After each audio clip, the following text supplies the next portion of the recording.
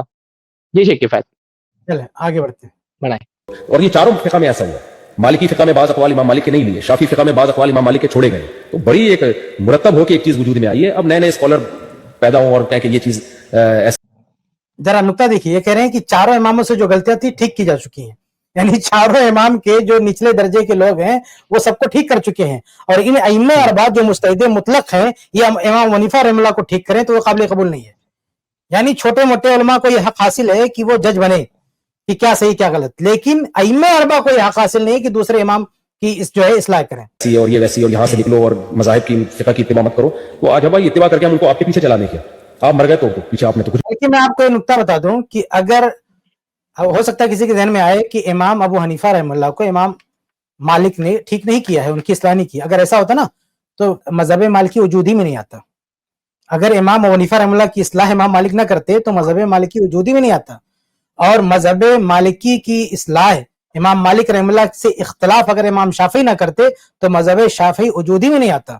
اور امام شافعی سے اختلاف اگر امام احمد بن حنبل رحمہ اللہ نہ کرتے تو مذہب حنبلی وجود میں ہی نہیں آتا. یہ جو ائمہ اربعہ نے, بعد کے امام نے پہلے امام سے اختلاف کیا اور اس اختلاف بہت مضبوطی سے اختلاف کیا, اتنی مضبوطی سے کہ بعد میں ان کے نام پر بھی لوگوں نے پورا مذہب بنا لیا. آگے بڑھتے ہیں. اچھا شیخ, یہ جو کہہ رہے ہیں یہ کہ سارے مسائل کی اصلاح ہو چکی ہے, اگر سب کی سب اصلاح ہو چکی ہے تو سب تو اجماع ہو جانا چاہیے, اختلاف باقی نہیں رہنا چاہیے نا. ہاں اجماع ہو جانا چاہیے. اگر سارے لوگوں نے اختلاف حل ہی کر لیا ہے, سب نے حدیث کی طرف رجوع ہی کر لیا ہے, تو اختلاف تو باقی ہی نہیں رہنا چاہیے. لیکن اختلاف باقی ہے, اور آپ جو یہ ایسا نہیں کہ یہ اہل حدیث کا دعویٰ ہے کہ احناف بہت سارے مسائل میں صریح حدیثوں کے خلاف گئے, یہ دوسرے مسالک والوں کا بھی دعویٰ ہے.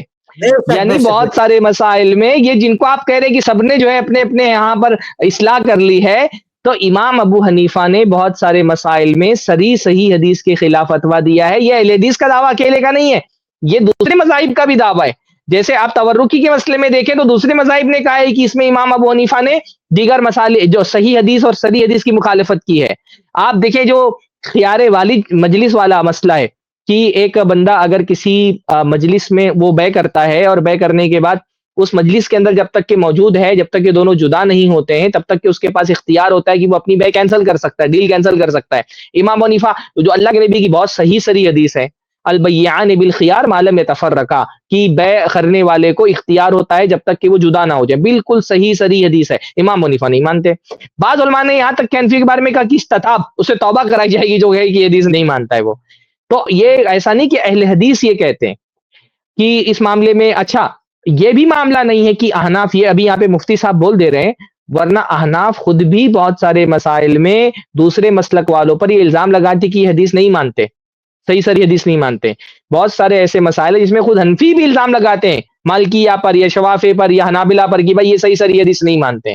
تو بھائی یہ الزام ہمارا نہیں ہے, یہ الزام تو خود جو دوسرے ائمہ ہیں انہوں نے احناف پر لگائے کہ احناف اس مسئلے میں صحیح حدیث نہیں مانتے. آگے بڑھتے ہیں. وراثت کے, طلاق کے, نماز کے, صدقہ سہو کے, تو آپ کے پاس تو کوئی گائیڈنس ہے ہی نہیں, کچھ بھی نہیں ہے. 2-4 چیزیں ہیں بس آپ کے پاس, اور وہ بھی جب آپ دنیا سے جاؤ گے تو دوسرا آئے گا وہ ان کو بھی چینج کر دے گا, تیسرا آئے گا تو وہ اس سے بھی اختلاف کر دے گا. یہ تو بیڑا گھر ہو جائے گا امت کا. یہ غیر مسلم کیا کرے گا وہ. اور یہ مسئلہ عجیب بات ہے کہ یہ اختلافی کی بات کر رہے ہیں. یہ ابھی خود بول رہے ہیں کہ امام حنیفہ کی ایک بات تھی, صاحبین نے آ کر کے اس کو چینج کر دیا, اور بعد میں آنے والے نے آ کر کے اس میں بھی ترجیح کی. تو یہ خود ہی بول رہے ہیں کہ ان کے یہاں یہ سلسلہ چل رہا ہے کہ تبدیل ہو رہا ہے. تو یہ آپ صاحبین کے بعد تک تبدیل ہو سکتا ہے, اس کے بعد تبدیل نہیں ہو سکتا. اس کا کیا ثبوت ہے؟ اگر ایسے ہی رکھنا تھا کہ تبدیل نہیں ہو سکتا ہے, تب تو بھائی صاحبین کو بھی تبدیل نہیں کرنا چاہیے تھا. کیوں آپ نے امام ابو حنیفہ کا قول چھوڑ کر کے صاحبین کا قول لے لیا؟ اگر تبدیل کرنا کوئی بری چیز ہے, تو اگر آج تبدیل کرنا بری چیز ہے تو کل بھی تبدیل کرنا بری چیز تھا. تو آپ نے کل کیوں تبدیل کر دی کہ ایک بات امام حنیفہ نے کی تھی اور آپ کے مسلک کا حصہ تھی, آپ نے اس کو تبدیل کر کے صاحبین کا قول اختیار کر لیا. جی شیخ, امام ابو حنیفہ تک رک جانا چاہیے نا. امام ابو حنیفہ رحمہ اللہ نے بہت سارے مسائل میں رجوع کیا, اپنا قول چینج کیا, فتویٰ چینج کیا. یہ لوگ کہتے بھی نا قول جدید قول قدیم کی جو اصطلاح مذہبی کنویں میں چلتی ہے, تو اس کا مطلب کیا ہے؟ یہ قدیم ہے یا جدید ہے؟ تو بھئی اقوال جدیدہ کو لے لینا چاہیے, اقوال قدیمہ کو چھوڑ دینا چاہیے, اسی کو لاک کر دینا چاہیے. لیکن صاحبین ان لوک کر سکتے ہیں, لوک نہیں کریں گے. صاحبین کہہ سکتے ہیں, بعد میں ان کے علماء کر سکتے ہیں, اور بلکہ آج بھی یہ لوگ کریں گے. ایسا نہیں ہے کہ ان لوگوں نے لوک حقیقت میں لوک نہیں کیا ہے. آج بھی ہاں بہت سارے مسائل میں یہ چپکے سے احتیاط کرتے پھرتے ہیں جب مسئلہ آتا ہے. ان کو ضد یہ ہے کہ بس کوئی اہل حدیث ہماری اصلاح نہ کرے, کوئی بھلا نہ کرے, ہم جی کو پورا حق جتنا بھائی ہے اس ہاں کو کسٹمائز کرے. تبدیل کرنے کی ایک مثال میں دیتا ہوں. مولانا اشرف علی تھانوی صاحب کی بہت مشہور کتاب ہے الحیلۃ الناجزہ للحیلۃ العاجزہ، اس طرح کا کچھ نام ہے اس کا. ہوا کیا تھا کہ ہندوستان میں جو احناف کے یہاں پہ آپ لوگوں کو پتا ہوگا کہ خلا کے معاملے میں احناف کے یہاں بہت تنگی ہے.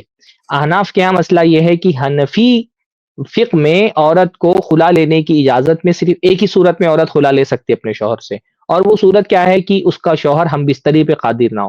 اگر شوہر ہم بستری پہ قادر نہیں، صرف یہی ایک صورت ہے جس کی عذر کی بنیاد پر عورت خلا لے سکتی ہے. اس میں بھی کیا تنگی ہے کہ اگر ایک مرتبہ ہم بستری کر دیا کبھی زندگی میں اس نے، تو پھر زندگی پر خلا نہیں لے سکتی، کیونکہ ایک مرتبہ ہم بستری کر کے اس نے ثابت کر دیا کہ میں نامرد نہیں ہوں، تو پھر وہ زندگی پر خلا نہیں لے سکتی ہے. اچھا، اب کیونکہ خلا کے معاملے میں بہت تنگی تھی اور اس کی وجہ سے کیا ہو رہا تھا، اور حنفی علماء مولانا اشرف علی تھانوی کے دور تک کے یہی فتویٰ دیتے تھے، ان کا یہی فتویٰ مفتہ بھی تھا. اب مولانا اشرف اب اچھا اس میں کیا ہوا، پھر جو عورتیں تھیں وہ اب خلا نہیں لے سکتی تھی، تو وہ کیا کرتی تھی، وہ مرتد ہو جاتی تھی، اسلام چھوڑ دیتی تھی. اب اسلام مرتد ہو گئی تو نکاح ٹوٹ جاتا تھا اور اس کے بعد دوبارہ اسلام قبول کر لیتی تھی. یہ انہوں نے عورتوں نے طریقہ اختیار کیا ہوا تھا اور شوہر سے چھٹکارا حاصل کرنے کے لیے. تو جب مولانا صحیح. نے یہ دیکھا، مولانا اشرف علی تھانوی صاحب نے، تو انہوں نے کیا کیا، انہوں نے حرمین کے مالکی علماء کا فتویٰ منگوایا اور اس کا ترجمہ بھی کروایا، اور پورے ہندوستان میں جو الگ الگ حنفی علماء تھے ان حنفی علماء کے پاس اس کو بھجوایا، سب سے تصدیق لی، اور اس کے بعد اس کو جمع کر کے پوری ایک کتاب لکھی الحیلۃ الناجزہ للحیلۃ العاجزہ. اور انہوں نے کچھ مزید اسباب اس کے اندر ایڈ کیے، 3 اسباب غالباً ایڈ کیے اس کے اندر، کہ بھئی یہ 3 اسباب مزید ہے کہ اگر شوہر غائب ہو گیا یا شوہر نفقہ نہیں دے رہا یا شوہر کوئی بڑا مرض میں مبتلا ہو گیا ہے تو ایسی صورت میں بھی عورت خلا لے سکتی ہے. پھر اچھا 3 انہوں نے ایڈ کیے، لیکن ابھی بھی بہت سارے ایسے مسائل آ رہے تھے جس میں عورت کو خلا چاہیے تھا لیکن اس کو خلا نہیں ملتا تھا. تو قاضی مجاہد الاسلام صاحب نے پھر 3 اور ایڈ کیے. مولانا صلاح الدین یوسف صاحب نے طلاق والی کتاب میں اس کی ذریعے تفصیلات لکھی ہیں. تو یہ پھر قاضی مجاہد الاسلام صاحب نے اور مزید کچھ ایڈ کیے اسباب، کہ ان اسباب کی وجہ سے عورت خلا لے سکتی ہے. تو بھائی تبدیل تو آپ بھی کر رہے ہو، تبدیل تو آپ بھی کر رہے ہو بہت سارے مسائل میں، کہ حناف کیا مفتہ بھی قول کچھ اور ہے، اور آپ ضرورت کے موافق خاص طور پہ جو بیوع سے متعلق ہے. اچھا میں نے یہ بات دیکھی ہے عام طور پہ کہ نماز سے متعلق جو فقہی مسائل ہیں اس پہ تو یہ بہت شدت برتتے ہیں، لیکن بیوع سے متعلق جو مسائل ہیں نا اس میں یہ شدت نہیں برتتے اتنی، اس میں یہ بہت آسانی کے ساتھ دوسرے ائمہ کا قول لے آتے. پورا جو احناف ہمارے یہاں پر اسلامک بینکنگ کے نام پر جو انہوں نے شروع کر کے رکھا ہوا ہے نا، اس میں کتنے مسائل ایسے جس میں انہوں نے کہا کہ اچھا مالکیہ کہ اس کی اجازت ہے تو لے لیتے ہیں، حنابلہ کہ اس کی اجازت ہے تو لے لیتے ہیں، جیسے اللہ کے نبی صلی اللہ علیہ وسلم جو وہ بہت سارے مسائل ہیں میرے ذہن میں فی الحال. تو بہت سارے مسائل میں یہ بیوع کے اندر لیتے ہیں قول، تبدیل کرتے ہیں. تو یہ کہنا کہ آپ کی ہم جو ہے ہم تبدیل کرتے ہیں، تبدیل تو آپ بھی کرتے ہو. تبدیل ہونا کوئی بری چیز نہیں ہے، اگر تبدیل کرنا کوئی بری چیز ہوتی تو وہ صحابین کے لیے بھی بری ہوتی، اگر وہاں نہیں بری ہے تو یہاں بھی بری نہیں ہے. اگر تبدیلی کی بنیاد خواہشات کی وجہ سے ہو تو بری ہے، اگر تبدیل دلیل کی وجہ سے ہو رہا ہے. جی شیخ بھائی میں واضح کر دوں، یہ اصل میں اہل حدیث کا ایک اصول بھول جاتے ہیں، جس اصول کو ہر فقی دہراتا ہے. وہ اصول کیا ہے؟ جی لا يجوز احداث قول جدید. یہ جس خطرے جی سے عوام کو ڈرا رہے ہیں نا، یہ ڈھکوسلا ہے، کیونکہ اہل الحدیث سمیت تمام مکتب فکر کے علماء اس اصول کو مانتے ہیں، لا يجوز احداث قول جدید، کہ بھائی نیا فتویٰ آپ نہیں لا سکتے. یعنی اگر جی سلف میں 2 قول چل رہا ہے تو آپ ترجیح کر سکتے ہیں یہ صحیح یا صحیح، لیکن آپ کوئی نئی چیز نہیں لا سکتے. تو جب یہ مسلم ہے اہل الحدیث کے یہاں، سب کے یہاں، کہ بھئی اگر اختلاف بھی کرنا ہے تو آپ کوئی 2 قول چل رہا ہے صحابہ کا تو آپ 2 میں سے کسی ایک کو لینا ہے، تیسرا نہیں لا سکتے. تو یہ شخص کیسے کہہ رہا ہے کہ پتہ نہیں بدلتے جائیں گے؟ بھئی اس کی ایک لیمٹ، اس کا قاعدہ قانون ہے نا. تو یہ جو متفق علیہ بات ہے کہ لا يجوز احداث قول جدید، اہل حدیث تو مان رہا ہے اس کو نا. تو اہل حدیث اگر جی بعد میں کوئی تحقیق لائے گا تو اسی اختلاف اسی دائرے میں رہے گا نا، نہیں کہ نئی باتیں پیدا کرتے جائے گا. تو یہ کتنا بڑا بہتان ہے اہل الحدیث پہ، یہ کتنی بڑی تہمت ہے اہل الحدیث پہ، یہ کتنی بڑی خیانت ہے اہل حدیث کے موقف کو ترجمہ نہیں کرتے ہوئے. جب اہل حدیث مانتے ہیں کہ بھئی نیا قول نہیں لا سکتے تو کیوں عوام کو بیوقوف بنا رہے ہیں کہ لوگ لاتے جائیں گے؟ بھئی یہ تو کسی بھی اہل حدیث سے عالم کا موقف نہیں کہ ہم نیا لاتے جائیں گے. ہمارا تو بلکہ سب سے زیادہ محتاط اہل الحدیث کی فقہ ہے، جو کہتے ہیں کہ اتباع الدلیل بفہم سلف. ہم تو یہ کہتے ہیں کہ سلف کے بعد آپ نہیں جا سکتے ہو، اور آپ اہل حدیث کو متون کرتے کہ لاتے جائیں گے. ہم تو کہہ رہے ہیں کہ سلف میں جو اختلاف تھا وہیں تک محدود رہو، اس سے آگے مت بڑھو. یہ اہل حدیث کی دعوت ہے. تو اختلاف کو سب سے کم جس کا منہج کرتا ہے وہ اہل حدیث کا منہج ہے. اہل حدیث کی فقہ پر چلو گے, اہل حدیث کے منہج پر چلو گے تو سب سے کم اختلافات ہوں گی. دیکھیں نصوص صریحہ جو اختلافات کو ختم کرنے کے لیے قاطع ہیں وہ اختلافات کو ختم کریں گے, اجماع وہ اختلاف کو ختم کریں گے, اور لا يجوز احداث قول جدید وہ بھی سلف کے جو ہے اختلاف کے دائرے میں رہنا ہے. تو بتائیے کتنی پرامن فقہ ہے اور کتنا احتیاطی موقف ہے جو اہل حدیث کا ہے. لیکن یہ شخص کیسی غلط ترجمانی کر رہا ہے کہ نہیں وہ کوئی بھی آتا رہے گا بدلتا رہے گا, یہ اہل حدیث بات کو مانتے ہی نہیں, یہ جھوٹ ہے, یہ تہمت ہے اہل حدیث پہ. اچھا شیخ, ایک بات میں یہ بھی کہنا چاہوں گا, یہ جو بار بار یہ کہہ رہے ہیں کہ تمہارے پاس تو کچھ ہے ہی نہیں ہے, بھائی تمہارے پاس کچھ نہیں ہے کا مطلب کیا ہے؟ شیخ سرفراز ایک منٹ, جی جی حضرت کہتے تمہارے پاس کچھ نہیں ہے, ہمارے پاس تو اتنا ہے نا. یعنی مصنف, ہم میں بار بار حوالہ دیتا رہتا نا کہ ہمارے پاس جو کتب آثار ہے صحابہ کی فقہ, کتب آثار میں کیا ہے, مصنف ابن ابی شیبہ, مصنف عبد الرزاق, سنن سعید بن منصور, المحلہ وغیرہ وغیرہ. اس میں ایک زبردست کتاب ہے مصنف ابن ابی شیبہ. کہتے ہیں ہمارے پاس کچھ نہیں ہے, ہمارے پاس تو اتنا ہے کہ امام ابن ابی شیبہ ایک چیپٹر قائم کرتے ہیں کتاب الرد علی ابی حنیفہ.